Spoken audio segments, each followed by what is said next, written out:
Krishnamma movie ఇప్పుడే చూసా, బొమ్మ అయితే దద్దరిల్లిపోయింది, మామూలు కాదు. సత్య అన్న యాక్టింగ్ అయితే హ్యాట్స్ అప్ బ్రో, అసలు మామూలు చేయలేదు.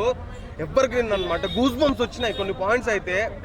అంటే రివెంజ్ కూడా ఇలా తీసుకుంటారా అని చెప్పొచ్చి ఒక రివెంజ్ మూవీని చాలా యూనిక్ కొత్తగా చూపించిండు. అసలు భయం వేసింది అనమాట, అంత యూనిక్గా ఉంది. నాకైతే బీభత్సంగా నచ్చింది. లాస్ట్లో లవ్ స్టోరీ అంతా నార్మల్గా ఉంది, కానీ స్క్రీన్ ప్లే అండ్ తీసుకునే విధానం ఏ లెవెల్లో ఉందంటే డైరెక్టర్కి అయితే హ్యాట్స్ ఆఫ్ బ్రో.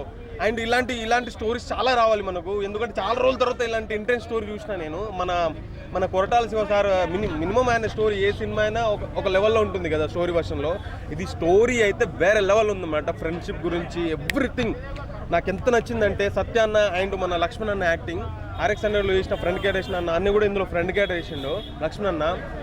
అసలు మామూలు లేదు బ్రో. అసలు మీరు సినిమా థియేటర్కి వచ్చి చూడండి, ఇట్లా OTT దానికోసం వెయిట్ చేయకండి. థియేటర్ ఫీల్ మాత్రం మిస్ అవ్వకండి. అసలు థియేటర్లో అయితే గూస్ బంప్ ఫీల్ వస్తుంది అనమాట. గూస్ పింపుల్స్ వచ్చేస్తాయి, ఆ రేంజ్లో వచ్చింది లాస్ట్. అసలు ఇంటెన్స్, అసలు నేను దాంట్లోనే ఉన్నా. మనం ఏ సినిమా చూసినా ఇంటికి తీసుకెళ్ళిపోవాలి, అలాంటి ఇంటికి తీసుకెళ్లే సినిమా అనమాట. నాకైతే కృష్ణమ్మ బొమ్మ అయితే దద్దరిల్లిపోయింది బ్రో, నాకు చాలా నచ్చింది. Thank you.